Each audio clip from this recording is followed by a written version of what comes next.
যেটা আমি বলতে চাচ্ছি সেটা হচ্ছে আমরা এখন পুরা যেটা বলেছি আমি আপনাদেরকে গতকাল যে এই জোনটাকে আমরা একটা সেফ জোন ঘোষণা করেছি। চট্টগ্রাম মেডিকেল কলেজের ডাইরেক্টর আপনার ব্রিগেডিয়ার জেনারেল তসলিমউদ্দিন চৌধুরী সহ আমরা এই আধা ঘন্টা পুরা রাস্তাটা আমরা প্রদক্ষিণ করেছি এবং সেখানে যে অবৈধ মাইক্রোবাসগুলো এবং অ্যাম্বুলেন্সগুলো আছে তাদেরকে আমরা আইনের আওতায় নিয়ে এসেছি। সেখানে ট্রাফিক বিভাগের লোকজন ছিল, তারা সেখানে তাদেরকে জরিমানা করেছে।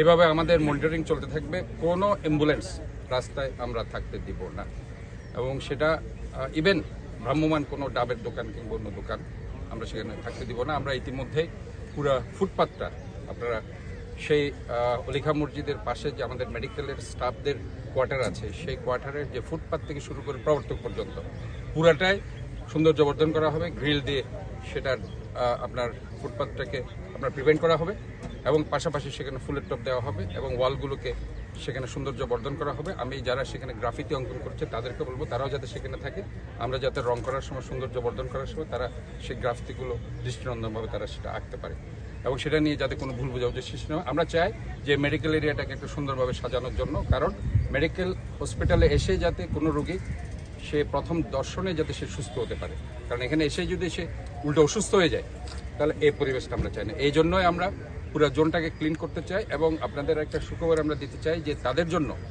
আমরা একটা পার্কিং জোন আমরা দেখেছি, সেটা আমাদের চট্টগ্রাম মেডিকেল কলেজের জায়গা, কাজে আমরা অন্য কারো জায়গায় যেতে চাই না।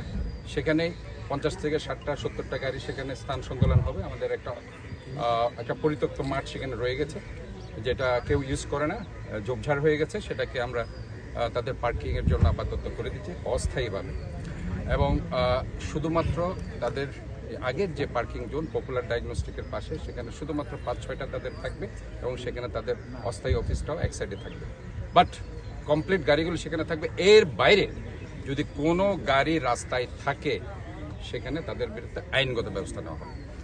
এবং আমি আরেকটি কথা আপনাদের বলতে চাই যে আজকে সকাল থেকে বিআরটি এর কর্মকর্তারা এখানে এসেছেন। গতকাল যেটা আমরা বলেছি, আমরা বারবার বলেছি যে একটা শৃঙ্খলার মধ্যে অ্যাম্বুলেন্স সমিতির মালিক এবং গাড়িগুলোকে আমরা আনতে চাই।